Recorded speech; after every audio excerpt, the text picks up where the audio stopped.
Vous écoutez le podcast Nomade Digital, l'émission de ceux qui veulent prendre le contrôle de leur temps et de leurs revenus pour pouvoir vivre et travailler n'importe où dans le monde. Chaque semaine, venez discuter entrepreneuriat, productivité et voyage avec deux gars qui le vivent au quotidien.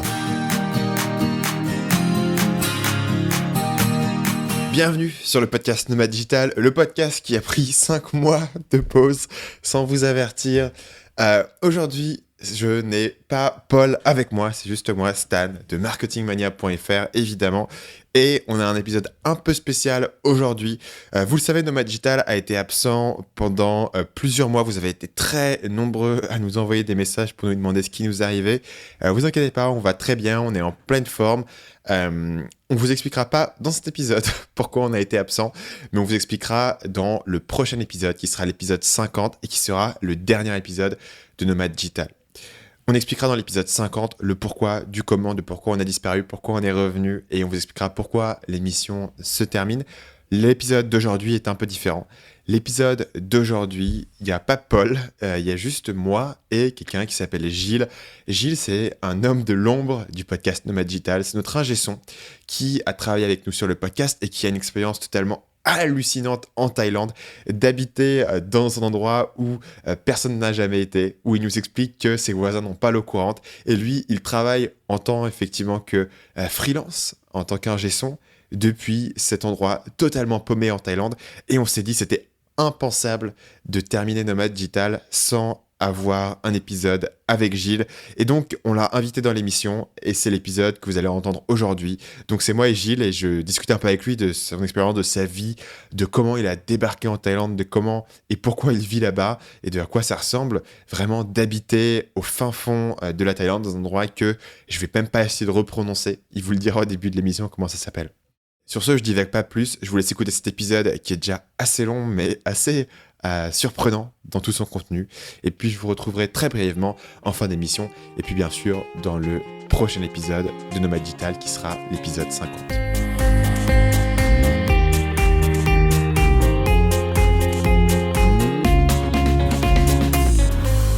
Salut Gilles et bienvenue sur le podcast Nomade Digital. Merci Stan, salut. Pour commencer, ça serait intéressant qu'on explique un petit peu ton lien avec le podcast, parce que c'est clair qu'aujourd'hui, Nomade Digital ne pourrait pas exister sans toi.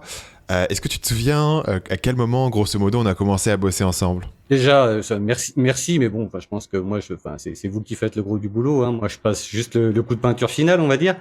Mais tu sais que je me doutais que tu allais me poser la question et j'ai tâché de retrouver la date dans ma tête et j'y suis pas vraiment parvenu. Par contre, je me rappelle très bien sur quoi c'était. Et c'était donc sur ton podcast sur la séduction, qui par ailleurs était le premier podcast sur lequel j'ai travaillé, car je te dois ça. C'est toi en fait qui m'a amené dans le monde du podcast. Je pense que c'était il y a 2 ans peut-être, quelque chose comme ça. Il me semble assez bien me souvenir qu'à l'époque, je vivais à Barcelone, donc ça devait être juste, effectivement, il y a 2 ans, quand on a commencé à travailler sur Séduction Academy. Par la suite, on a travaillé ensemble du coup sur le podcast Marketing Mania, où tu as été là pour le coup dès le début, et bien sûr Nomade Digital, sur lequel on a travaillé pas mal ensemble. C'est même toi d'ailleurs qui a composé, il me semble, la musique du générique pour Nomade Digital. C'est ça, la musique du générique et les jingles quand on pense à les mettre. Ouais. Voilà, donc on peut mentionner, je pense, sur ce point-là, que pour l'éditeur, que normalement c'est moi qui suis censé lancer les jingles ou au moins faire une pause à certains endroits pour introduire la musique. Et il m'arrive parfois d'enchaîner trop vite et d'oublier de faire la pause nécessaire pour ajouter les jingles. Donc la raison pour laquelle on t'a invité aujourd'hui, c'était pour parler un petit peu podcast, mais surtout pour parler Thaïlande. Est-ce que tu peux nous expliquer où est-ce que tu habites et à quoi ça ressemble ? Alors, moi, j'habite dans une localité qui s'appelle Pratan Donrang, qui se trouve à 35 km de Kanchanaburi et une centaine de kilomètres de Bangkok. En France, on appellerait ça un hameau. On doit être à peu près, je sais pas moi, 150 habitations à peu près. Donc c'est la Thaïlande, on va dire. La Thaïlande des gens qui se lèvent tôt ?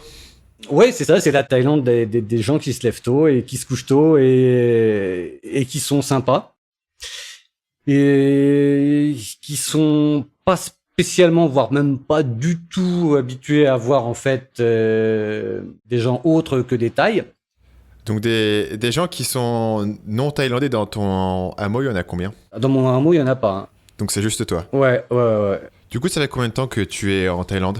Donc moi, ça fait depuis donc que je ne suis pas rentré en France depuis 2011. Donc ça fait à peu près 6 ans. Ouais. Du coup, c'est quoi ton niveau de thaï, la langue?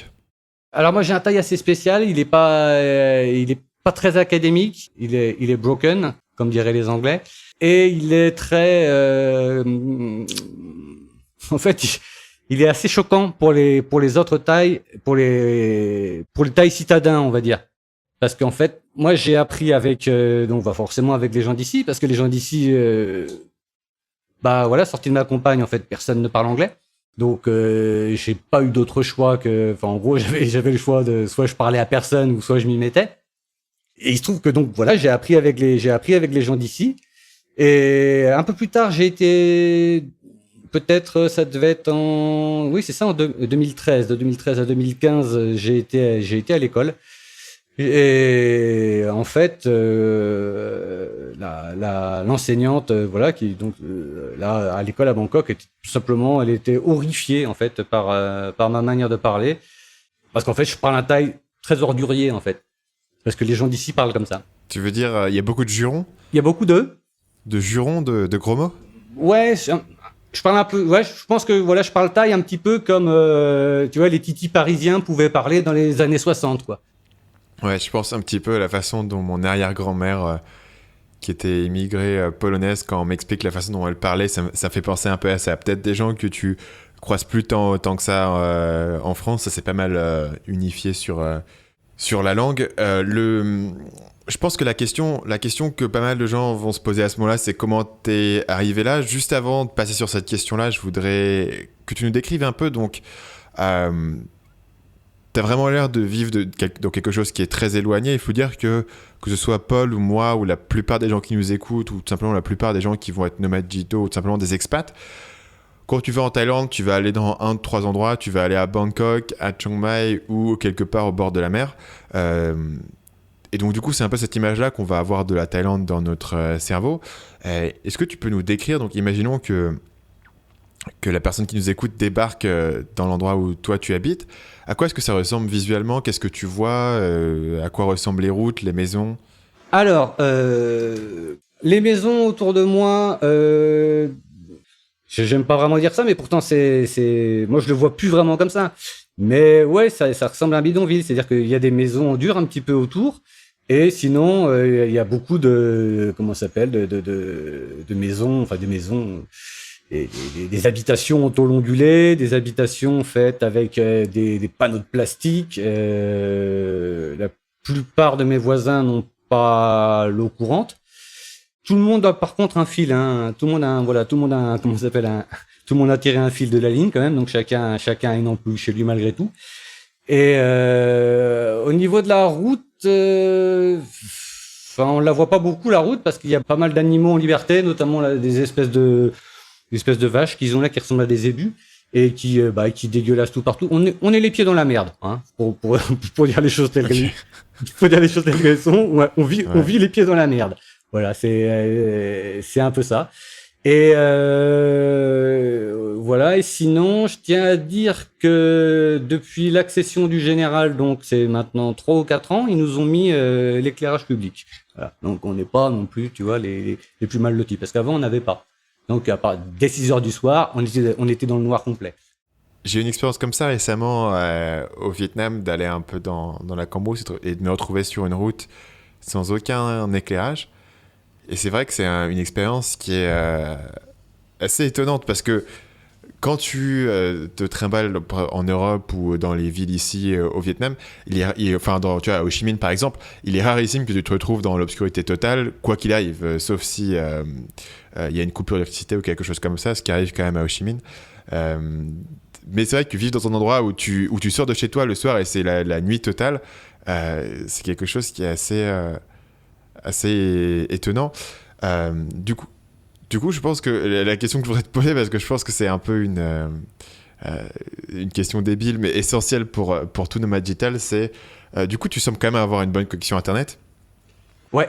En fait, ma connexion Internet actuelle, elle est bien meilleure que celle que j'avais en France avant de partir. D'accord.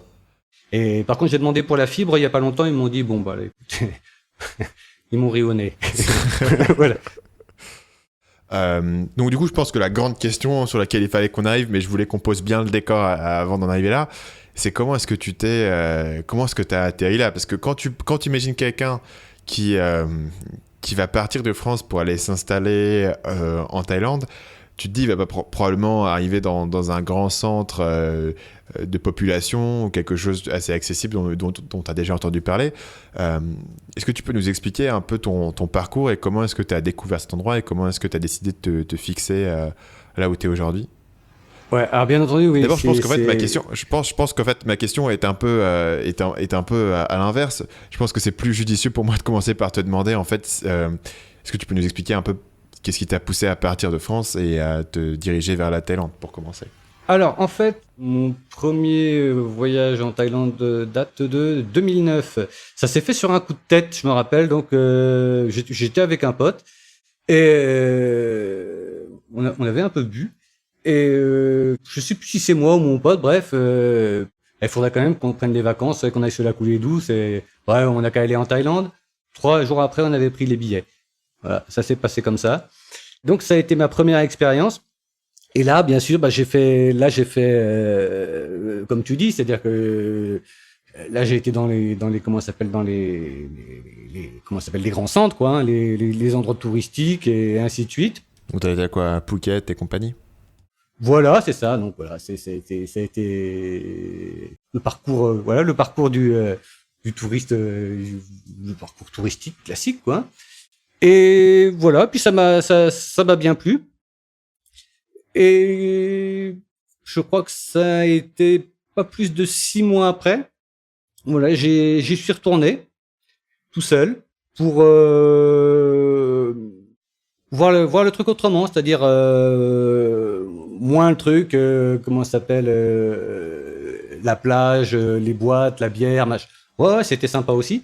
Mais j'ai eu envie de j'ai eu envie de creuser un peu plus parce que malgré le fait que j'étais, donc au cours du premier voyage, on était dans les endroits, donc touristiques et c'est pas là où en fait on fait les rencontres les plus intéressantes. C'est la vérité. On est face à des gens qui travaillent, qui sont là pour travailler et on est un petit peu la matière sur laquelle ils travaillent. C'est la règle du jeu, c'est comme ça. Et puis moi ça me va très bien.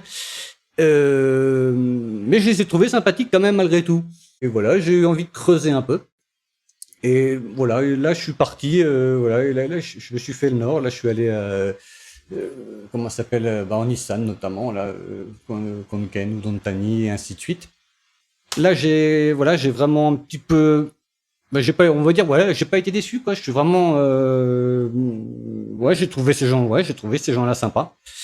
Vraiment, je me suis senti bien, tout simplement. Et du coup, à quel moment est-ce que t'as eu le déclic? Parce que je pense que pas mal de gens vont en Thaïlande et trouvent ça cool. À partir de quel moment est-ce que toi, t'as eu le déclic que tu voulais t'installer là-bas? Alors, le déclic, il s'est fait assez simplement et je pense que c'est assez souvent la même chose. C'est que j'ai rencontré une fille avec qui ça s'est bien passé. J'en ai rencontré d'autres avec qui ça s'est beaucoup moins bien passé. Et donc de là, en fait, j'ai commencé à avoir en fait on va dire pas des raisons valables, mais on va dire des raisons plus impératives, on va dire. Donc d'y retourner. Et à partir de là, en fait, j'ai commencé à y passer presque autant de temps que ce que je passais finalement en France. Et les départs étant de plus en plus difficiles à chaque fois, il y a un moment où j'ai décidé que je ne voulais plus repartir, tout simplement, quoi. Et donc c'est cette personne avec qui je suis toujours. Et donc j'en déduis, et tu me corrigeras si j'ai tort, que c'est comme ça du coup que t'es arrivé dans l'endroit où t'es aujourd'hui. Exactement. Voilà, c'est ça. C'est donc voilà, donc ma compagne actuelle, donc qui est donc voilà, c'est cette personne là qui m'a fait donc qui est assidûment revenir en Thaïlande. Donc et voilà, et elle est native donc de Pratan. Et voilà, et un jour donc à l'époque on était donc elle travaillait sur Bangkok. Et donc ça se passait, voilà, donc en gros notre relation se passait à Bangkok. Et voilà, et un jour donc on a été à Patan. De là, au début j'étais quand même choqué parce que en fait, si personne ne t'y amène, tu n'y vas jamais en fait dans ces endroits-là, quoi. C'est parce que tu serais pas mal. Le pire, c'est que tu serais même pas mal accueilli, hein. Ce qui est un paradoxe d'ailleurs, parce que autant, par exemple, si tu viens de 10 000 kilomètres, ça va, t'es pas mal accueilli, mais bon, après ça se passe entre jeunes, mais par exemple, les jeunes, tu vois, des alentours ne peuvent pas venir ici. Pour quelle raison? Ah, ils se font parce que pour des raisons de comment ça s'appelle pour des raisons que ça va se terminer en maltraitance physique. Mais ils ont des rivalités qui sont basées sur quoi? C'est juste des questions de territoire, c'est des questions qui s'ennuient et donc ils se tabassent. Comment tu justifierais ça? Oui, c'est des trucs de territorialité que je saurais pas vraiment expliquer. Et mais j'ai été assez surpris hein, d'ailleurs parce que c'est quelque chose que j'ai découvert. Tu vois, j'habitais déjà là depuis peut-être parce que c'était justement c'était en face du shop de mon pote là qui a un internet shop. Et donc il y avait une foule et ça se met voilà, là, ça se foutait sur la gueule. Bon, moi je me suis pas mêlé hein. Et un peu plus tard, donc voilà, j'ai été voir mon père, je me dis qu'est-ce qui s'est passé et il me dit ah non, bah les jeunes là, ils sont venus, c'est des jeunes de machin qui sont venus, hein, ils peuvent pas venir ici. Bon. Mais à partir de là, il y a aussi bon là c'est entre jeunes, hein, donc bon enfin, déjà ça me regarde pas trop, mais d'une manière générale, il y a quand même quelques règles à respecter, à savoir, faut pas chercher à tout savoir, faut pas chercher à tout comprendre. À savoir que voilà, il y a des choses qui te concernent, il y a des choses qui te concernent pas. Faut pas foutre son nez là où on n'est pas entre guillemets habilité à le faire. Voilà, c'est une question de respect. Du coup, en venant de Bangkok, je suppose que le contraste est quand même assez violent. C'était quoi ta première impression? Qu'est-ce que c'est que ça? Ouais, c'était la merde par terre. Et bon, c'était de nuit, hein, donc moi j'ai vu que la merde par terre. Donc après j'ai pas trop vu. Donc on est descendu du taxi.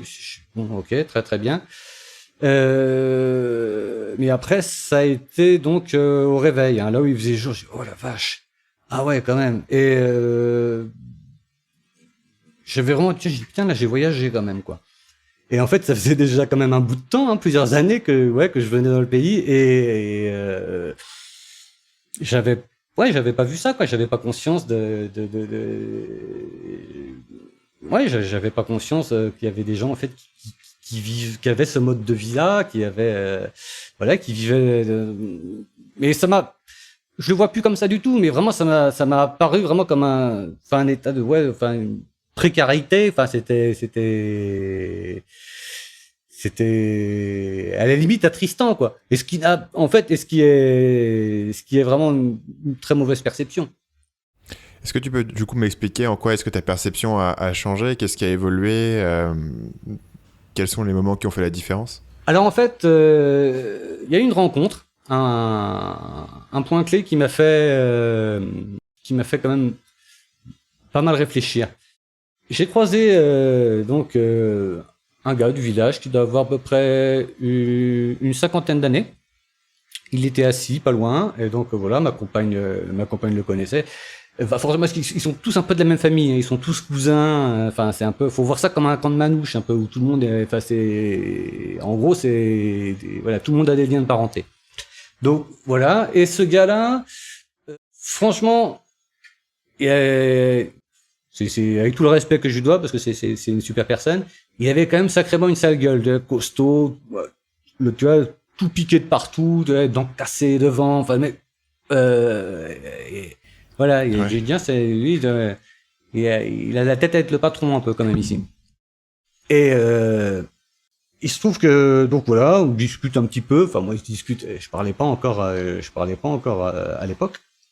Et ce gars-là, à un moment il s'est levé et je me suis rendu compte, putain la vache, il pouvait à peine marcher, il boitait sacrément. Je me suis dit, ah, tiens, mais...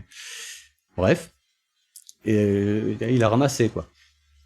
Bon, un petit peu plus tard, j'ai appris que ce gars-là, en fait, donc à l'époque, oui, c'était le gars qui tenait en fait, comment ça s'appelle, la maison close qu'il y avait, parce qu'il faut savoir qu'en fait, en Thaïlande, jusqu'à ce qu'il y a pas, il y a toujours hein, la prostitution, ça aussi tiens, enfin bref, il faut savoir qu'en Thaïlande, il y a pas si longtemps, il y avait des maisons closes un peu partout, les maisons, enfin en gros, la prostitution. Et c'est toujours le cas. Elle n'est absolument pas exclusive dans les endroits touristiques. Elle n'est pas réservée aux occidentaux. Non, non, c'est quelque chose.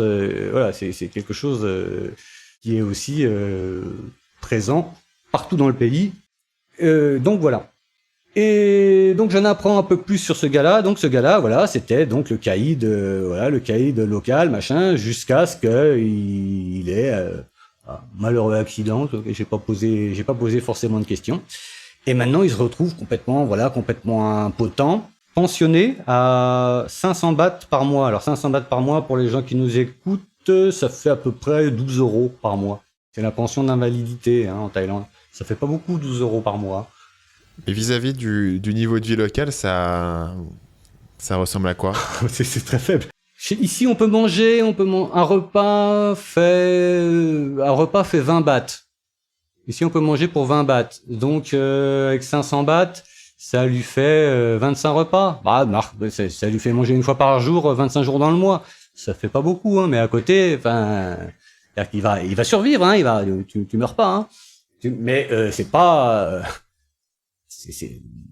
voilà, enfin là, c'est plus la précarité, c'est la misère quand même un petit peu, quoi. Ouais. Voilà. Là où ce gars, donc avant, voilà, c'était le costaud, c'était le mec qu'on écoutait, enfin, et c'était, voilà, on peut imaginer quoi, c'était le mec qui se tapait les gonzesses, c'était le patron quoi. Ouais. Et ben il se trouve que ce gars-là, malgré tout, c'est le gars le plus poli, le plus jovial que j'ai jamais rencontré en fait ici.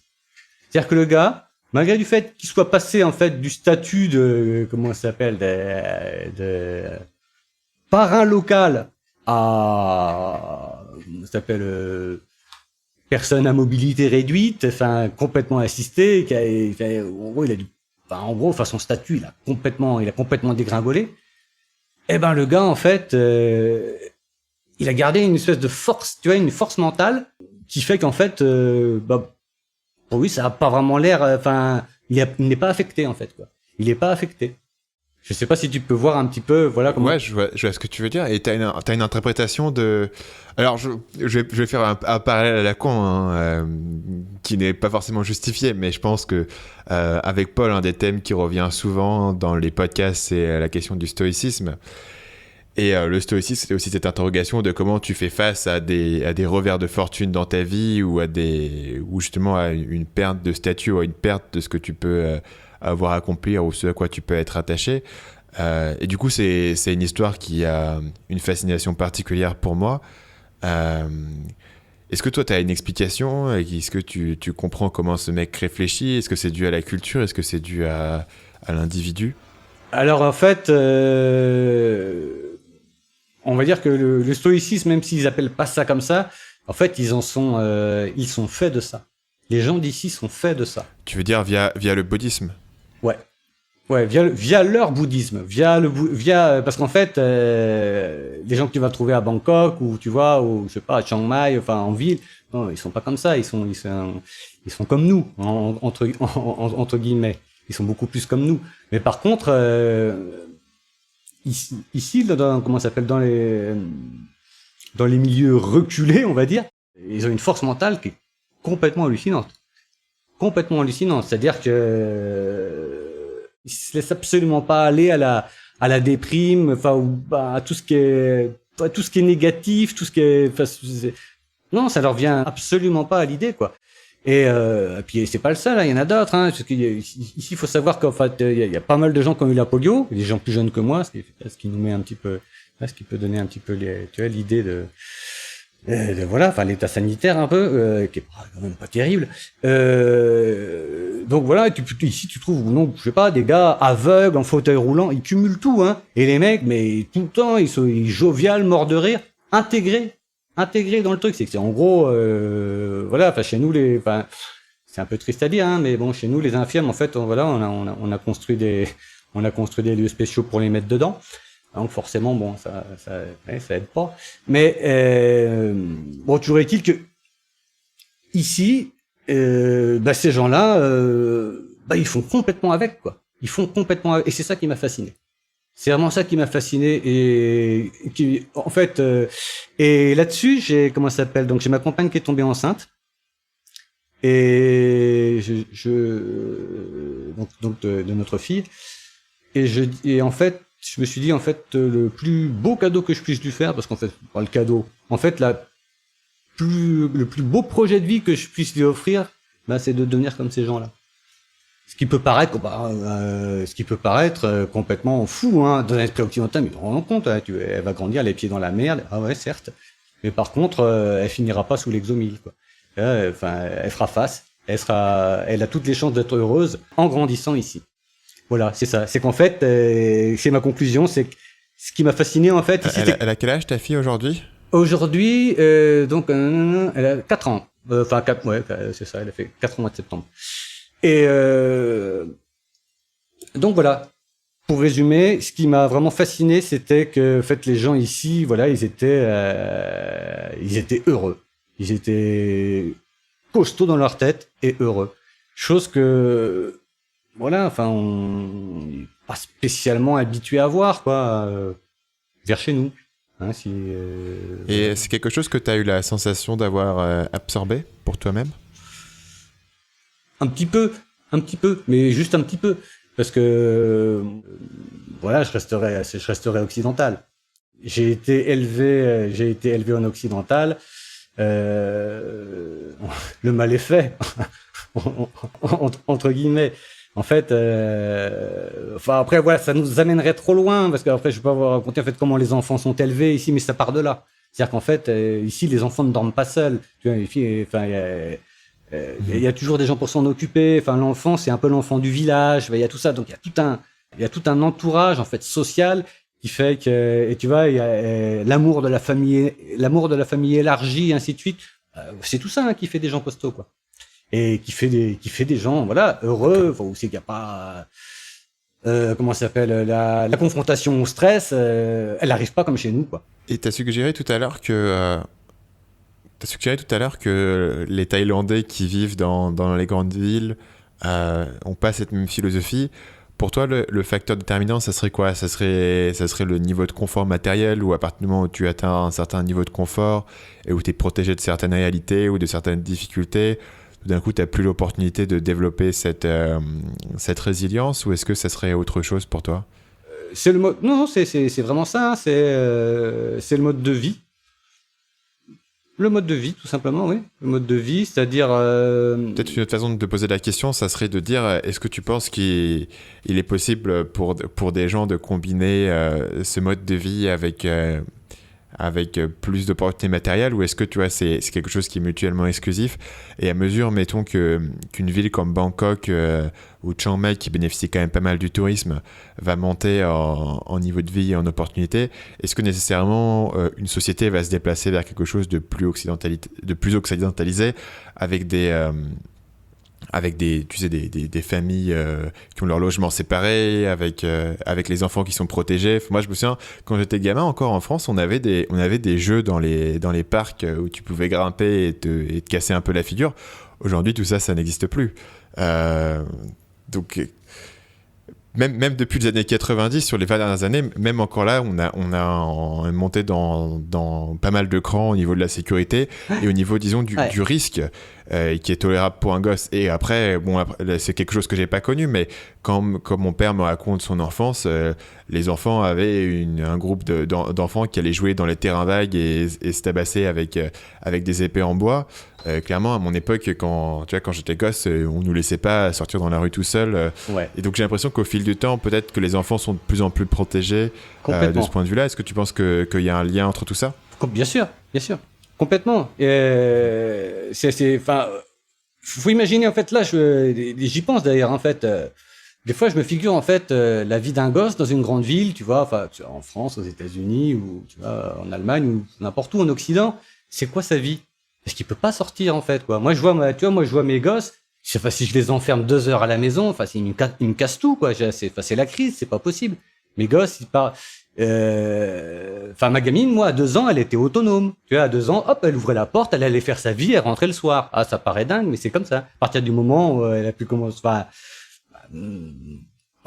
qu'elle a marché, hein, mais à partir du moment où elle a commencé à marcher et parler, ouais, c'est bon, c'était ok. Et il y a aucun souci. S'il y a pas de voiture, et il y a tout le temps en fait, il y a tout le temps des gens dehors et qui veilleront comme ça sur les petits.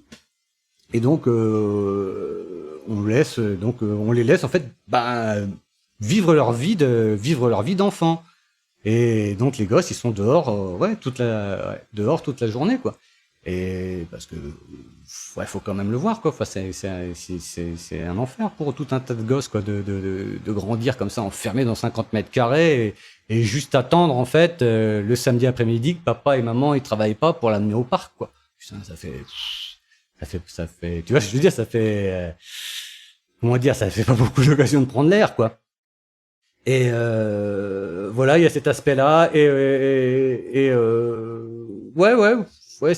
puis l'aspect entourage. Et comme je t'ai dit ici, un autre aspect important, c'est que les enfants ici, voilà, l'enfant, on le met pas dans une chambre tout seul dans le noir, et puis quand il chiale, on vient voir ce qui se passe, quoi. Non, et en fait, mes enfants, ils ont jamais, ils chialent pas ici, quoi. Si, pour un biberon, un machin. Mais il y a pas de crise, il y a pas de, tu vois, alors que des fois, bon, t'as des parents pour qui c'est une tannée, quoi. Parce que les gosses, en fait, je crois que, ils doivent angoisser tout seuls de leur petit pieu, tu vois, et de leur petite piole, comme ça, un plus de, voilà, c'est une confrontation au stress qui est vachement tôt, quand même, quoi. Et ça laisse des traces. Et je crois qu'en fait, notre parcours à nous, en fait, il est jalonné de tout un tas de choses comme ça. Tout un tas de choses comme ça qui sont anxiogènes, quoi. Enfin, et ici, il y a pas. Ici, il y a pas, quoi. Même l'école, ça n'a absolument rien à voir, quoi. L'école, elle est à l'école, c'est dans un temple, l'école avec les moines. Et c'est absolument pas foutu pareil, tu vois. Déjà, ils sont 3, tu vois, donc Marisa, ma petite, elle a été à l'école, 3 enseignants pour les accueillir, une vingtaine, et très doux, très pédagogue. À 3, c'est plus facile, hein. Chez nous, c'est pas facile, quoi. T'as une enseignante qui doit s'occuper de 25 gamins. C'est la folie. Elle peut pas y arriver. Ici, voilà, il y a vraiment les moyens qui ont été faits, en fait. Et ça donne des résultats, ça donne vraiment des très bons résultats, quoi, je trouve. À savoir une société qui est vraiment équilibrée. Voilà, c'est ce qui m'a poussé en fait à définitivement poser mes valises ici, quoi. À savoir que je pense que c'est vraiment un bon début de carrière, quoi. C'est une bonne formation, je pense, pour les enfants. Après, les enfants, ils font ce qu'ils veulent, hein, plus tard. Mais je pense que c'est une bonne formation. Et ça n'a pas de prix, quoi. Je t'ai pas mal laissé parler parce que je trouve ça vraiment très très fascinant comme idée, très loin de ce avec quoi j'ai pu avoir une expérience directe. La façon dont je voudrais pouvoir conclure cette partie sur la Thaïlande, la première partie de ce podcast, ça serait de discuter de quelques anecdotes. Enfin, tu le sais très bien, je pense que les auditeurs qui nous écoutent depuis un moment le savent. Les anecdotes, c'est un peu une tradition dans le podcast Nomade Digital. Généralement, généralement apporté avec un grand brio par Paul, il faut quand même le dire. Oui, c'est ce que je veux dire. Et c'est pas facile d'être à la hauteur, hein, parce qu'il y a quand même un spécialiste qui aurait vite fait à rendre un petit peu fade toutes les nôtres. Ah, moi j'ose plus, hein. Moi j'ose plus, je me sens naïf et après tout ce qu'il nous a raconté, je me sens naïf et tu sais, comme un petit novice qui te raconte ces histoires à la con. Ceci dit, tu as décidé de prendre une petite tentative pour nous avec une première anecdote et tu me l'as décrit et je suis assez intrigué comme étant une anecdote à la Paul. Oui, j'ai une bon, en toute modestie, vraiment, faut pas. Bien sûr. Voilà, faut savoir. Personne ne peut toucher le king. Exactement, faut savoir rester à sa place. Alors, en fait, ça se passe, je crois que ça devait être en 2012 à Phuket, lors de vacances, donc on était partis en vacances, voilà, dans le sud. Et moi, tout content d'être à Phuket, parce que j'aime voilà, quelque chose que j'aime bien, qui me relaxe en fait, c'est quand je suis en fait en bord de mer comme ça, spécialement spécialement sous les tropiques, hein, parce que dans la rade de Brest, ça marche beaucoup moins bien. C'est de me prendre un masque et un tuba et d'aller visiter entre guillemets les fonds marins. Ouais, ces trucs, je peux y passer, surtout quand la mer est chaude. Voilà, je peux y passer des heures. C'est quelque chose, ça me relaxe. J'aime bien faire ça.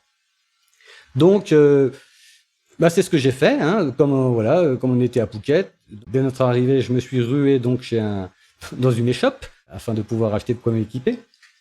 Et donc, on a fait quelques bornes et j'avais regardé un petit peu sur Internet, tu vois, quelques spots accessibles depuis la plage pour pouvoir faire ce qu'on appelle du snorkeling. Donc, me voilà parti, arrivé sur place. Donc, voilà, je me jette dans l'eau et voilà, et je passe mon après-midi comme ça.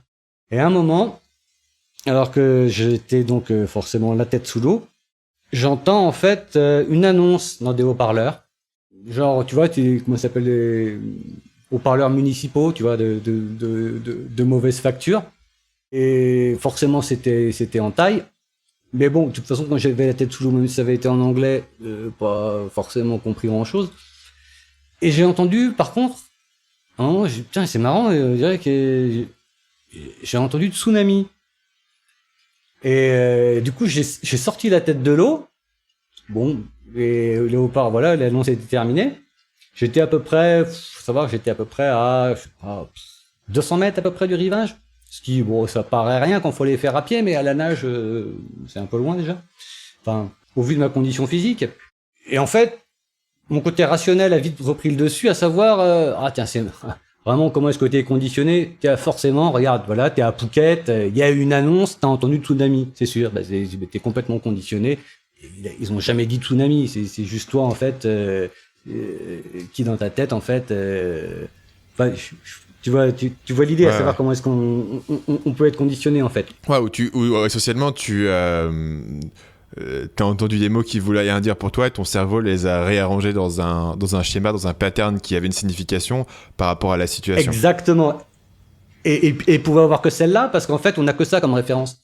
Ouais, tout à fait. Tu vois, on a à peu près Phuket, tsunami. Bon, voilà, forcément. Donc bon, je dis bref, allez, tombe pas dans ces pièges-là. Voilà, t'es au-dessus de ça, t'es capable de garder le contrôle. Et je continue donc et je replonge et je continue mes explorations pendant plusieurs minutes sans vraiment me soucier. Et à un moment, j'ai quand même, je sais pas, par réflexe ou je ne sais quoi, j'ai quand même regardé le rivage plusieurs minutes après. Et là, j'ai vu qu'en fait, il y avait absolument plus personne sur la plage. Il y avait des voitures de flics, il y avait tout un bordel tout au fond derrière. Et d'ailleurs que ma compagne, tout le monde était barré. Il y avait plus une serviette, tout le monde avait dégagé. Et c'est là en fait que j'ai réalisé que j'ai dit oh merde, oh merde. Ils avaient vraiment dû dire tsunami. Et donc en fait, là j'ai eu peur. Je t'assure que donc les 200 mètres, je les ai vraiment, je les ai vraiment nagés vite, à savoir sans me retourner, hein, parce que j'ai dit bon, bah écoute, si t'es happé, tu le verras pas venir, hein, va pas t'ajouter le stress en plus de voir la. Ah, voilà, j'étais préparé là pour le coup, tu vois, j'y croyais vraiment. Et bon, il se trouve que je suis arrivé jusqu'à la plage sans avoir été happé par le tsunami, accueilli donc par ma compagne qui me hurlait dessus et qui me traitait de tous les noms parce qu'elle comprenait pas pourquoi est-ce que j'étais le seul débile qui était encore en train de nager alors que bref, il y avait une alerte au tsunami et tout le monde était barré. Et voilà, et il se trouve que c'était vraiment une alerte au tsunami, mais parce qu'il y avait vraiment eu un tremblement de terre du côté du détroit de Malacca, enfin dans ce coin là-bas. Mais il se trouve que bon, ça n'avait pas généré de tsunami. Voilà, c'était ça. C'était ça que j'avais comme anecdote. D'accord. Assez impressionnant. Et du coup, l'annonce, elle a jamais été faite en anglais. Ils la font en thaï et puis faut écouter, tout ça. Ouais, alors après. J'imagine qu'en fait, ce que tu viens de dire, c'est qu'ils ont envoyé la police en fait sur la plage pour faire évacuer les gens. Ouais. Mais toi, comme t'étais déjà dans la mer, ils ont pas eu accès à toi en fait. Non, puis ils sont pas venus me chercher. Hein. Ouais. c'est comme parce que là, ils sont même pas. Il y avait pas. Plus personne n'était sur la plage. En fait, t'avais donc la mer, la plage. Et en hauteur, t'avais la route, quoi. Et tout le monde était en hauteur, bien protégé, quoi. Ah non. Et puis il y avait et moi, bien sûr, comment ça s'appelle, c'est bien, voilà, bien sûr de moi, à savoir, attends, moi je vais pas me laisser prendre, comment ça s'appelle avec, tu vois, avec ce conditionnement là. Bon, voilà. Donc voilà, c'est ça qui s'est passé. Bon après, faut le vivre parce que moi j'ai eu peur quand même. J'ai dit oh merde. Ça fait quand même ça fait quand même bizarre parce que là 200 mètres à nager c'est long, c'est très long, c'est pas comme 200 mètres à courir. Tu fais ton record sur le 200 mètres, tu fais ton meilleur temps, là, c'est bon, tu peux. Ah oui, c'est clair. Je peux assez bien imaginer le déclic de panique. Ouais. Enfin, moi je suis terrifié de toute façon de l'eau, donc je pense que je prends la double peine, moi, là-dessus. Non, ouais, j'ai eu un côté panique quand même, là. J'ai fait le con. J'ai fait, mais vraiment, voilà, au point de, comme je te dis, je me retourne pas, tant pis, ça me prend, quoi, mais, quand on est là, c'est que t'es pas bien, généralement, tu vois. Quand t'oses même pas regarder derrière, c'est que tu te sens pas spécialement en bonne position, quoi. Donc, tu continues aujourd'hui à faire du masque et tuba, du coup? Après, c'est marrant, c'est que après plus tard, donc je me rappelle au cours d'un séjour aux Philippines, donc j'ai voulu réitérer l'expérience et j'ai un stress. Pourtant, je pense pas au tsunami, mais j'ai un stress qui s'est installé. Tu vois, à savoir, je suis pas bien. Tu vois, comme quoi ça m'a un petit peu, comme quoi ça m'a un petit. Tu vois, je te dirais, non, rien du tout, mais en fait, si. Tu vois, quand je suis dans l'eau, il y a un truc, voilà, je me mets même pas trop du bord. Une espèce de stress en fait, tu vois, une espèce de truc ça vient de là, hein. Tu sais, un peu mal digéré, tu sais pas trop quoi, et je crois que ça m'a un peu secoué cette histoire, enfin, un peu secoué, elle m'a pas traumatisé non plus complètement, mais bon, c'est plus pareil, voilà. Depuis non, c'est plus pareil. Je peux assez bien voir que ton cerveau crée une association avec le danger, et que ça revienne. Ça serait tu vois, ça serait une version très soft d'un système de traumatisme où instinctivement t'essayes d'éviter une situation que t'as identifiée comme étant dangereuse. Exactement, ouais. Et même si tu le concrétises pas formellement dans la pensée, tu vois, mais par contre t'as un ressort qui est là, qui fonctionne, et puis lui te laisse pas vraiment le choix, quoi. Lui il t'envoie du stress, donc en gros il te pourrit la balade, donc t'insistes pas, quoi.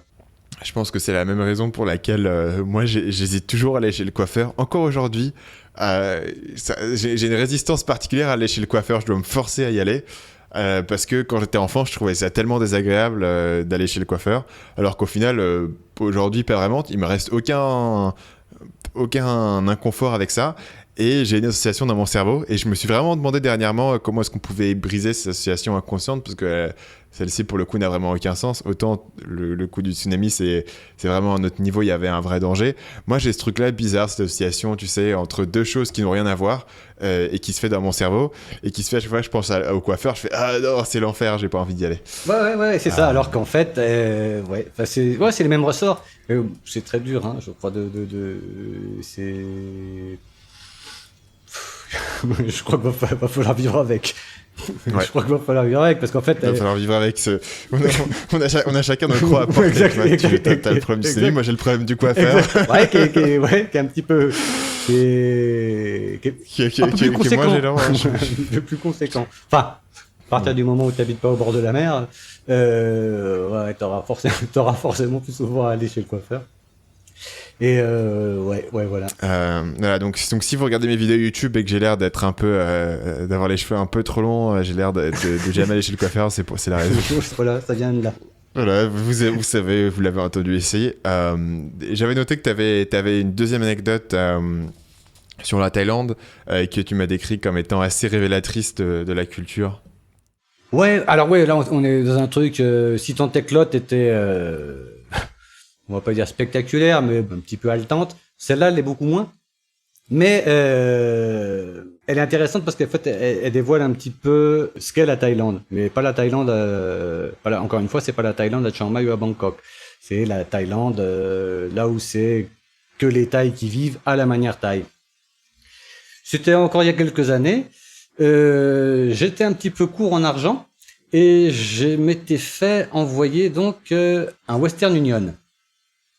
Donc, et il se trouve qu'en fait, il y a juste une banque, hein, qui est pas très loin là, qui a 2 kilomètres. C'est la banque des cultivateurs de riz.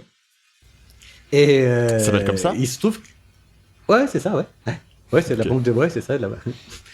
Et enfin la banque des cultivateurs en tous les cas, ouais. Enfin, des crédits agricoles en fait quoi. Mais bon, c'est là pour le coup, mais il est vraiment agricole quoi. Hein. J'ai un compte là, enfin tu peux même pas avoir, il y a même pas de possibilité de carte bleue, tout ça. Enfin c'est très rustique. Mais ils font des prêts, voilà, ils font des prêts aux agriculteurs et accessoirement ils ont comment ça s'appelle un point de retrait Western Union. Donc voilà. Et il se trouve que cette banque là ferme à 15h30. Et moi, n'ayant pu avoir en fait comment ça s'appelle, parce que pour un Western Union, voilà, on va passer les détails techniques, mais juste pour savoir que donc il faut un code pour pouvoir aller retirer l'argent. Et comme le code, il venait de France avec le décalage horaire, ainsi de suite. Hein, c'est pas évident de l'avoir tôt en début d'après-midi. En gros, quand il est 15h quand il est 15h chez moi, il est 9h du matin en France. Donc voilà, les postes ouvront à 9h, ainsi de suite.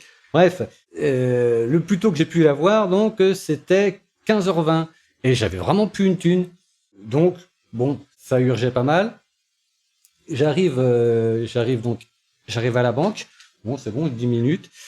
Et on m'informe que la procédure, en fait, prend 30 minutes parce qu'ils doivent en référer à une autre agence qui, elle, est informatisée correctement, j'imagine, pour pouvoir en fait valider. Eux ils peuvent pas le faire quoi, ils sont pas, et voilà, eux ils peuvent pas le faire, ils sont pas équipés. Et donc ils me disent que ça va prendre une demi-heure. Et genre 15h20. Ah bon bah désolé. Non, il y a pas de problème.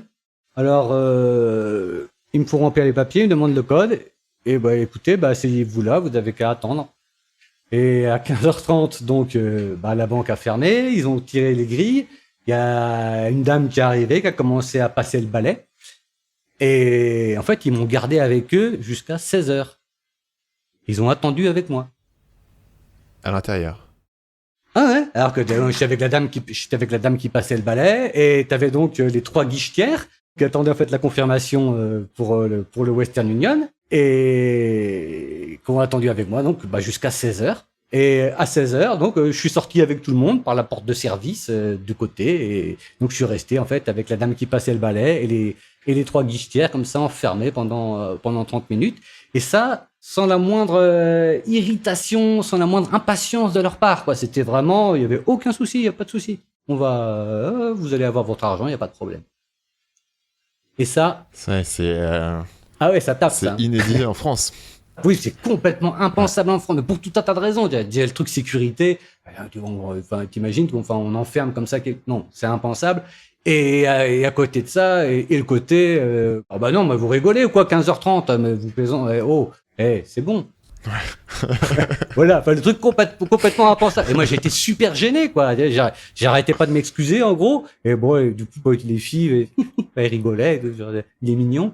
Et voilà, c'est juste en fait pour se figurer que il y a des gens qui fonctionnent vraiment, vraiment très, très, très différemment de nous. À savoir qu'il y a des gens pour qui ça ne pose absolument aucun problème de cramer 20 minutes de leur temps pour rendre service avec quelqu'un, tout simplement.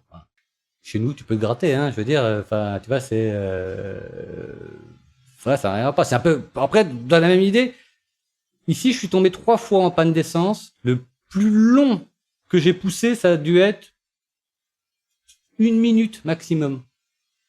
Tout le temps, quelqu'un qui s'arrête. Ah, qu'est-ce qui se passe, machin. Ah bah écoute, y a pas de souci. Je peux t'amener chercher de l'essence. Il y a même une fois, il y a carrément, c'était une vieille dame où ça avait été plus compliqué que ça parce qu'il avait. Mais j'ai pas j'avais ma carte qui était, j'avais pas d'argent, ma carte était chez moi. La dame, elle m'a amené chez moi. Après, elle m'a amené à retirer de l'argent. Après, elle m'a amené à la station-service pour mettre de l'essence. Elle m'a ramené au scout. Tu vois, ça a pris 1 heure, la dame. En plus, elle ramait, elle roulait à 25. Mais super, quoi. Il n'y a pas eu de souci, quoi. Voilà. Enfin, c'est des choses. Alors que chez nous, écoute, t'es en panne d'essence avec ton scout, avec ta moto, tu marches, hein. Tu vois, et puis tu te débrouilles, quoi. Voilà. Et ici, en fait, non. Non, ici, ça ne fonctionne pas comme ça, quoi.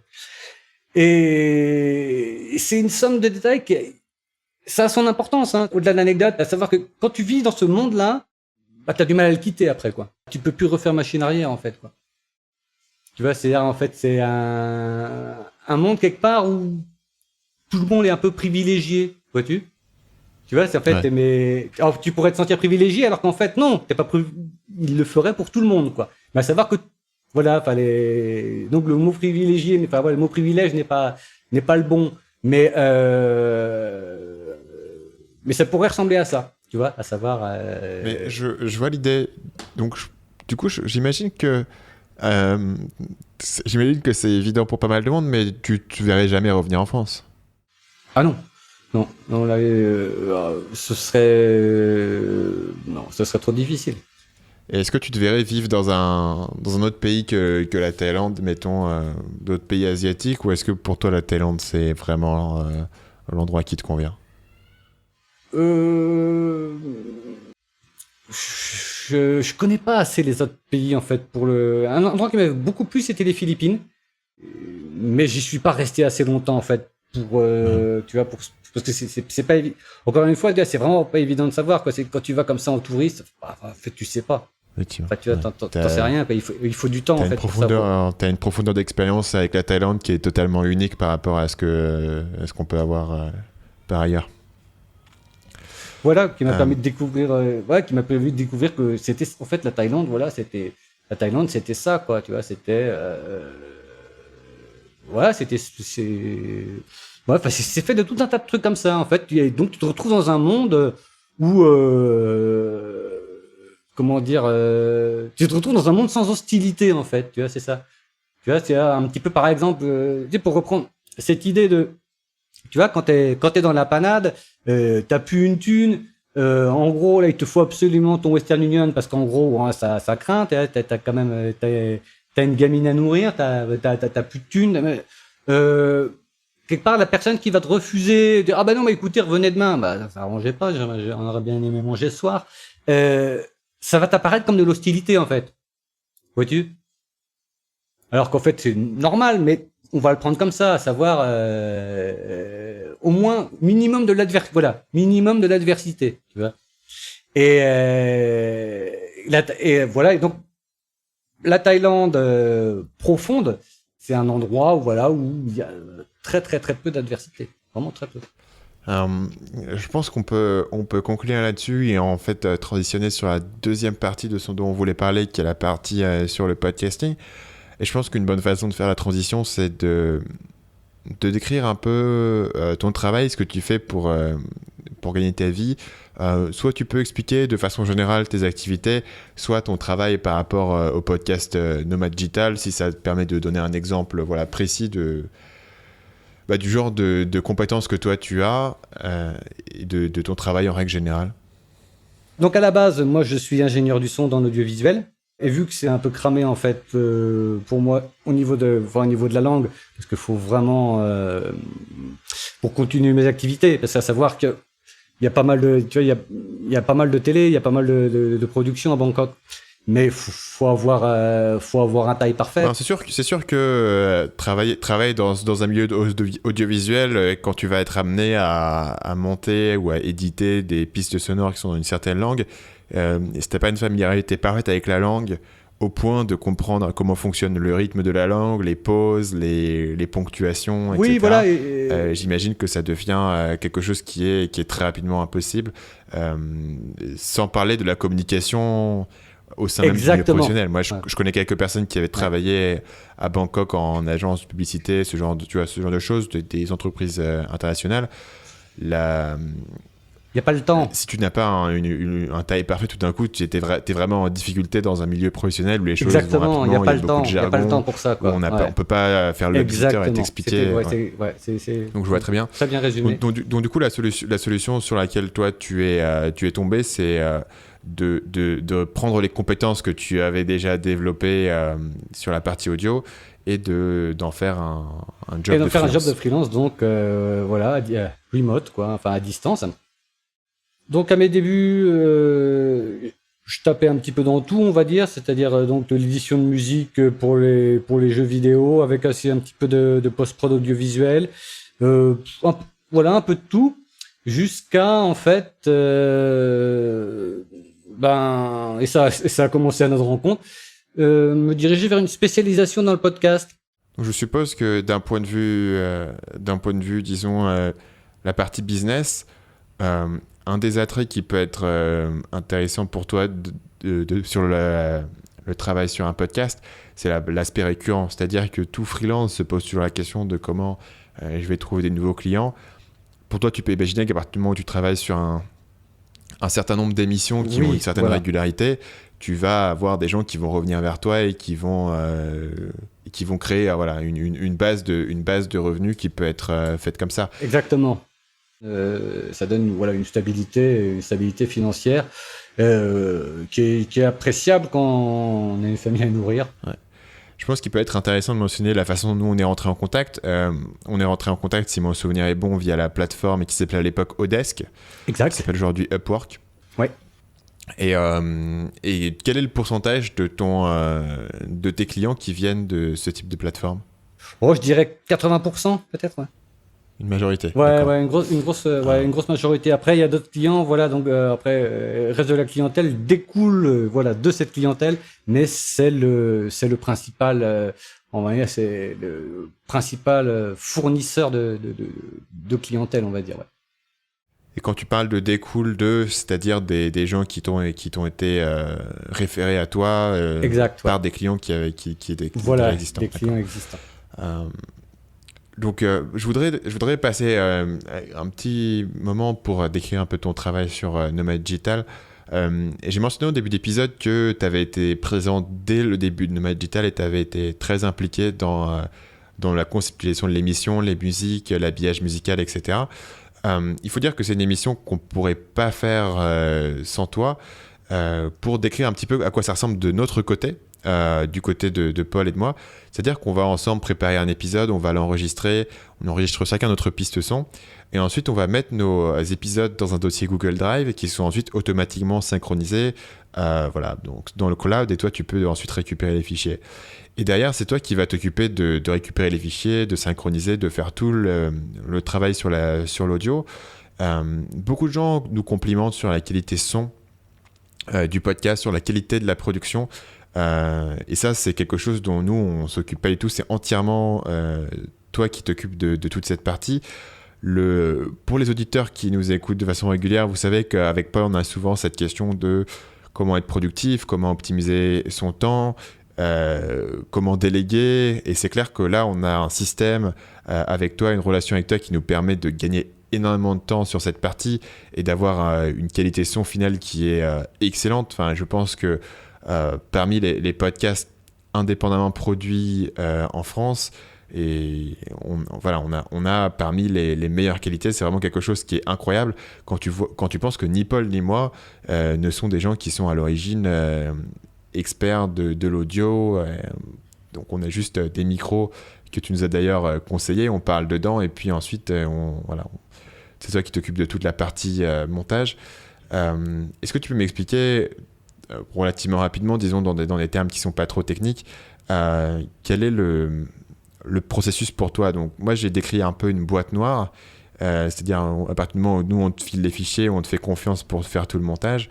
Est-ce que tu peux nous expliquer grosso modo en quoi consiste le process? Alors en fait, le process il commence par la mise en place du process d'enregistrement, à savoir donc quand je commence à travailler avec des clients, si le besoin se fait sentir, et c'est très très souvent le cas, parce que finalement les producteurs de podcasts sont pas des animateurs radio, sont encore moins des techniciens son, c'est pas on va dire chacun son métier. Voilà, c'est des gens qui écrivent et qui disent leur contenu. Donc l'idée c'est déjà de mettre en place un process d'enregistrement simple, abordable par tous, avec un investissement très, après chacun voit, mais on peut le faire avec un investissement très raisonnable, à savoir, déjà, mettre une 50aine d'euros dans un micro, la plupart du temps, on peut déjà commencer à travailler sérieusement. Mais par contre, l'idée, c'est que, cette première étape, elle est très importante, parce qu'à partir du moment où on ne le fait pas correctement, moi, je suis ingénieur du son, je suis pas magicien. Si l'enregistrement il n'a pas été fait dans de bonnes conditions, on n'obtiendra pas de bons résultats, tout simplement, quoi. Donc sur ce point-là, je vois au moins deux choses sur lesquelles tu nous as pas mal coaché, que ce soit Paul ou moi. C'est la partie matérielle. Il me semble que c'est toi qui m'as fait acheter un filtre pop. Parce qu'au départ, je n'utilisais pas de filtre pop et donc j'avais un gros problème. Donc pour ceux qui ne savent pas, qui nous écoutent, le filtre pop sert essentiellement à éviter d'avoir un effet de saturation sur certaines voyelles, en particulier le P et le B, qui vont faire un son très désagréable au micro si vous parlez proche de votre micro sans filtre pop. Et comme j'avais pas de filtre pop, j'avais aussi pris cette mauvaise habitude de enregistrer extrêmement loin de mon micro. Et je m'apercevais pas que c'était un problème. Ce que j'avais un son au final qui était très faible, et ce que je voulais c'est que je montais les volumes au maximum pour compenser ça. Ce qui est d'ailleurs une erreur. Il me semble que Paul a répliqué sur les premiers épisodes de Nomad Digital où il parlait loin, et quelque chose qui je pense est assez commun. Et moi ça paraît débile, et moi j'ai enregistré au moins une dizaine ou une quinzaine ou une vingtaine d'épisodes sur Séduction Académique comme ça, et je m'en rendais pas compte parce que je me rendais pas compte de ce à quoi quel était le son auquel j'aurais dû m'attendre, et ça c'est toi qui m'as remis les pendules à l'heure sur cet aspect-là. Donc pour préciser concrètement en quoi fonctionne en quoi en gros c'est ça, consiste ce système de production. Exactement. Donc un micro correct, un filtre anti-pop et parler à bonne distance. C'est pas, il y a rien de plus compliqué que ça. Donc ça s'apprend en 10 minutes. Et donc à partir de là, s'ensuit le process que tu as décrit. Donc le podcasteur écrit, enregistre, envoie ses fichiers donc sur la plateforme d'échange de son choix, ça va Google Drive ou Dropbox. En général, ça s'arrête à ces deux-là. Et de là, en fait, je construis l'épisode, donc avec son enregistrement, et je colle les intros, outros. S'il le souhaite, même lui mettre en ligne, lui poster ses épisodes, à savoir qu'en fait, le podcasteur n'a juste qu'à se soucier de l'écriture et de l'enregistrement. Pour le reste, en fait, c'est moi. Donc moi, je m'occupe de toute cette partie-là, quoi. Donc essentiellement, tu peux te charger de toute la partie post-prod, en particulier quelque chose que j'ai commencé moi à faire par moi-même, ce qui était absolument débile en y repensant aujourd'hui, c'est-à-dire essayer de monter l'épisode moi-même, parce que c'est un métier de travailler sur du son. C'est-à-dire que quand je le faisais moi-même, je faisais n'importe quoi. J'ai parlé tout à l'heure de monter les volumes parce que c'était pas assez fort. Mais si vous réécoutez les premiers épisodes de Séduction Academy, je comprenais pas comment couper les hésitations et les pauses. Donc je coupais absolument tout. Donc ça faisait un épisode où il y avait aucune pause, aucun blanc, aucune respiration, et où t'avais l'impression que je parlais à 2000 à l'heure et que j'étais complètement, tu sais, que je venais sniffer 4 lignes de coke et que le mec il pouvait plus s'arrêter et qui bouge dans tous les sens. Débit en plus, parce que tout simplement je savais pas ce que je faisais et c'est pas quelque chose que j'avais vocation, si tu veux, à passer le temps et l'effort important qui est nécessaire pour comprendre cette compétence et atteindre la bonne qualité son et atteindre les bons équilibrages, etc. Et encore, j'étais tout seul. Si on avait été deux à enregistrer ça, je pense que on s'en serait jamais sorti et on n'aurait jamais dépassé l'épisode 3. Non, mais c'est normal. C'est pas des choses qui vont venir comme ça, intuitivement. C'est un petit peu. En fait, je pense que ce que j'essaye de faire à l'instant, c'est vraiment d'encourager les auditeurs qui nous écoutent. Et je pense qu'il y a pas mal de gens qui nous écoutent, sont nécessairement intéressés par le podcasting en tant que média et peuvent être potentiellement intéressés pour lancer eux leur propre podcast. Et je vous encouragerais vraiment à contacter Gilles probablement, parce que Gilles, en tout cas dans la mesure où toi tu as encore du temps de gérer des clients, etc., moi je serais très partisan pour te renvoyer les gens, ou en tout cas voilà, n'essayez pas de faire ce genre de choses par vous-même. À mon avis, c'est une erreur qui prend beaucoup de temps et qui va vous donner un résultat inférieur. On en a discuté un petit peu tout à l'heure. J'imagine que la meilleure façon pour les gens de rentrer en contact avec toi, c'est de se rendre sur le site Nomad Digital. On a un petit formulaire de contact et puis vous envoyez un petit mail. C'est moi qui vais le recevoir, mais je pourrais transférer à Gilles toutes vos demandes si vous avez un projet. Je pense que travailler avec toi diminue probablement le temps de production nécessaire de 50% ou 60% par rapport à ce que ça nous prendrait à le faire tout seul. Donc ça devient en fait relativement accessible de pouvoir lancer une émission, même une émission hebdomadaire, comme l'a été Nomad Digital au début, sans y passer tellement de temps, à partir du moment où on a un processus derrière qui est solide.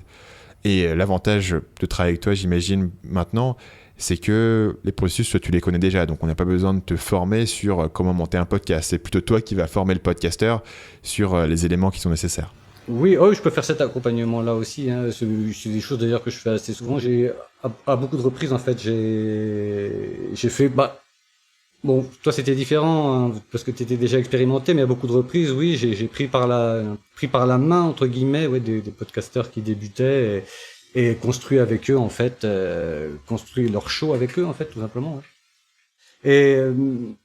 Et puis pour revenir là-dessus aussi, il y a aussi cette idée-là sur laquelle je voulais revenir. En fait, au niveau du podcasting, on va dire que il y a deux catégories quand même assez distinctes, à savoir le podcasting à vocation entertainment, divertissement.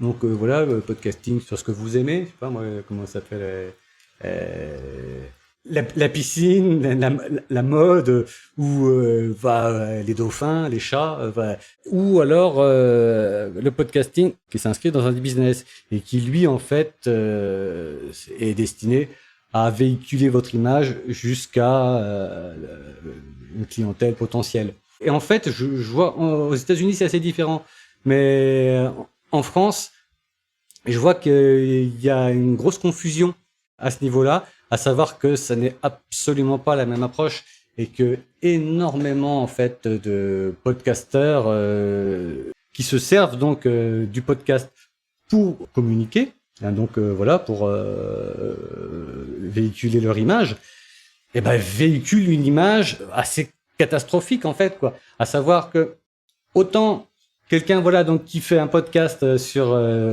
sa passion ou il sera pas réellement jugé là-dessus. Il n'est pas censé présenter un minimum de compétences, un minimum de professionnalisme. Donc on écoute, on n'écoute pas. Par contre, dans le cadre d'un podcast qui est censé véhiculer une image, là c'est très différent. À partir du moment où il y a des chances que ce soit le premier contact avec des prospects potentiels, avec une clientèle potentielle, le premier contact, il doit inspirer un minimum confiance sur la compétence générale de l'individu. Et s'il est tout dégueulasse, si en gros vous avez si vous prétendez pouvoir aider donc des gens, par exemple, on va prendre l'exemple parce que ça c'est assez souvent le cas de gens qui utilisent le podcast pour vendre des services marketing. En fait, faut voir que approcher des gens avec en reflétant l'image d'un gars qui enregistre des trucs dans sa chambre ou dans son grenier ou enfin bref, avec un son complètement misérable et des moyens complètement misérables, c'est pas forcément la meilleure approche pour mettre quelqu'un en confiance, à savoir je peux vous aider à vous développer. Ça marche pas comme ça. Faut savoir que tiens, c'est marrant, mais j'ai l'impression qu'il n'y est pas arrivé lui-même déjà à se développer et tout le monde peut-il m'aider. Voilà, ce genre de choses. Et voilà, c'est là aussi où je pense que je peux apporter ma pierre à l'édifice des volontaires, on va dire, quoi. Donc l'idée serait qu'à partir du moment où tu comptes utiliser le podcasting, non pas comme un hobby, mais comme un outil marketing, ce qui est l'usage que moi j'en ai fait depuis longtemps, et ça a du sens d'investir dans une qualité de production qui soit professionnelle et qui puisse avoir cet impact-là, sachant que pour avoir fait du podcast pendant longtemps et pour avoir fait de la vidéo, avec ton aide en tout cas, il est très abordable d'avoir un podcast qui a une excellente qualité son. Donc moi j'utilise un micro ATR qui se trouve sur Amazon pour $80 il me semble, un filtre pop qui coûte 10 €. Et puis après, tu branches ça à ton ordinateur et tu enregistres avec Audacity, qui est un logiciel open source gratuit. À partir du moment où on est sur PC, voilà. Ne jamais utiliser Audacity sur Mac parce que le logiciel est buggé. Voilà. D'accord. Bon à savoir. Donc voilà, et avec ces outils relativement simples, accessibles, moi je suis assez réticent à acheter du matériel pour la simple raison qu'après il faut que je le transporte et j'ai juste un sac à dos, donc j'évite d'avoir trop de matériel. Et au final, c'est assez accessible d'avoir un podcast de bonne qualité. C'est plus facile d'avoir un podcast avec une excellente qualité que d'avoir des vidéos avec ce même niveau de qualité. Sur une vidéo, il va falloir que tu rajoutes là-dessus des trépieds et toute la question des éclairages, de ton décor. C'est tout d'un coup c'est pas très nomade de faire des vidéos. Il y en a qui s'en sont bien sortis quand même. Hein. On a pu le voir quelques fois. Il y en a qui s'en sortent. Hein. Je pense que quelqu'un comme Antoine Blanche-Maison, par exemple, a un bon process et j'ai pas mal discuté avec lui là-dessus et j'ai pas mal un peu regardé. Ceci dit, ayant vu le derrière des coulisses chez Antoine, quand il est chez lui, il a quand même plus de matos qu'il n'est pas en mesure de pouvoir transporter avec lui. Donc il a quand même un niveau de confort de production quand il est chez lui, je pense, qui est supérieur à ce qu'il peut avoir en étant sur la route. Voilà. Un autre, je pense, c'est Casey Neistat qui a fait des vlogs pendant très longtemps quotidiens et qui avait cette capacité à filmer un petit peu n'importe où avec 3 bouts de ficelle. Sur cette petite dérive assez sympathique, je pense qu'on approche de la fin de cet épisode. Gilles, est-ce que tu as un mot de la fin, quelque chose avec lequel tu voudrais conclure ? Mot de la fin, je te remercie de m'avoir invité, tout simplement. Je crois que c'est un bon mot de la fin. Et effectivement, je te remercie d'avoir été avec nous. Ça fait un moment qu'on discutait de faire cet épisode ensemble parce qu'on savait que tu avais pas mal de choses à nous dire sur la Thaïlande. Tu as vraiment une perspective qui est assez unique. C'est assez drôle de pouvoir t'avoir de ce côté-là du micro parce que tu as toujours été une figure derrière les coulisses sur le podcast Nomade Digital. Ce que je voudrais faire, c'est, on a fait la petite page de pub à l'instant. Je pense que moi, je t'ai déjà envoyé beaucoup de gens de mon réseau, des gens qui me demandent de l'aide sur la partie podcast. Donc, ce que je vais faire, c'est que je vais encourager les auditeurs du podcast Nomade Digital qui pensent à lancer un podcast ou qui ont eux-mêmes un podcast. Si vous voulez de l'aide sur la partie production sonore, gagner du temps, améliorer votre qualité de production, faites ce qu'on a dit tout à l'heure, c'est-à-dire rendez-vous sur le site Nomade Digital, utilisez le formulaire de contact, et puis moi je m'occuperai de transférer votre mail et puis de vous mettre en contact avec Gilles, si vous avez des besoins là-dessus. Je vous encourage très fortement à le faire. Sur ce, Gilles, on finit cet épisode et c'est la fin de cette interview.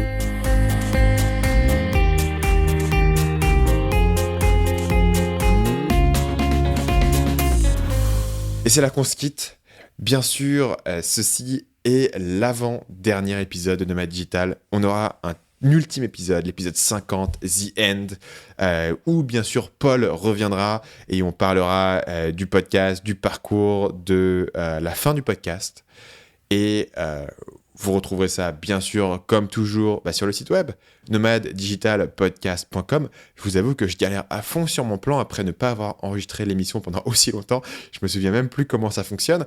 Mais bien sûr, ce qu'il faut dire maintenant, c'est d'ici là, vous pouvez vous rendre sur notre site à l'adresse nomaddigitalpodcast.com pour retrouver tous les épisodes du podcast. Vous pouvez vous abonner et vous pouvez laisser votre avis sur iTunes. Même si le podcast se termine, eh bien, il va encore continuer à vivre. Il va encore continuer à toucher de nouvelles personnes. Donc, n'hésitez pas à recommander le podcast Nomad Digital à vos amis et puis à laisser un avis sur iTunes. C'est une de vos dernières opportunités de le faire. D'ici là, je vous dis merci beaucoup d'avoir écouté cet épisode qui m'a beaucoup intéressé à faire, où j'en ai découvert beaucoup sur Gilles, quelqu'un avec qui je travaille depuis longtemps, mais il y avait plein de choses sur sa vie et sur son parcours que je ne connaissais pas encore.